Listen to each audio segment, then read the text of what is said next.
L'édito politique de Marion Mourgue du Figaro. Marion, comme promis, vous avez regardé pour nous le premier débat de la primaire à Jusqu'au gauche bout. hier soir. Oui, vous avez du mérite parce que c'était long quand même, 2h30. Et vous avez été très déçu. Oui, je dois le dire. Hein ? En principe, ça devait s'annoncer passionnant. On avait 7 candidats à la présidentielle. On dira, pour rester poli, que c'était franchement ennuyeux.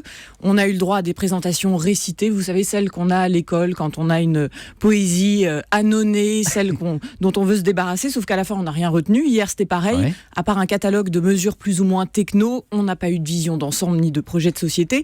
Et on s'attendait à retrouver un Manuel Valls énervé comme à l'Assemblée nationale, un Montebourg enflammé, un Peillon lettré. On a bien cherché l'ancien Premier ministre pendant 2 heures, mais on l'a trouvé un peu effacé.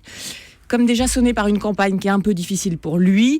Quant à Montebourg, il paraissait bien terne derrière son principal concurrent Benoît Hamon, qui dans les derniers sondages, on l'a vu, est en train de ravir la seconde place. Et c'est vraiment Hamon qui, hier, s'en est le mieux sorti.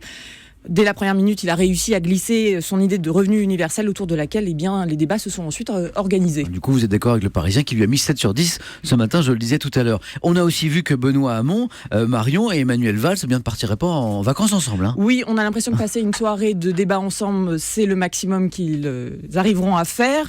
Il n'y avait qu'à observer le visage de Manuel Valls quand Benoît Hamon avait la parole. Un peu crispé. Oui, un peu crispé. Ouais. La mâchoire était serrée, le regard était noir. On a clairement eu hier la démonstration en images des deux gauches irréconciliables dont Manuel Valls nous avait parlé il y a quelques mois. Hamon a pris ses distances avec le bilan du quinquennat qu'il juge calamiteux. Pas de croissance, dit-il, pas de baisse du chômage, hausse des inégalités et trop de cadeaux aux entreprises. Quant à l'inverse, Valls revendique, lui, avec fierté, le bilan du quinquennat. Marion, vous nous avez dit que vous étiez déçu par ce débat. Est-ce que vous diriez que c'était un débat pour rien ? En tout cas, c'est un débat qui pose question. On est aujourd'hui à 10 jours pile du premier tour de la primaire et allez voir hier, on se demande comment ils vont réussir à se rassembler derrière le vainqueur. Merci Marion.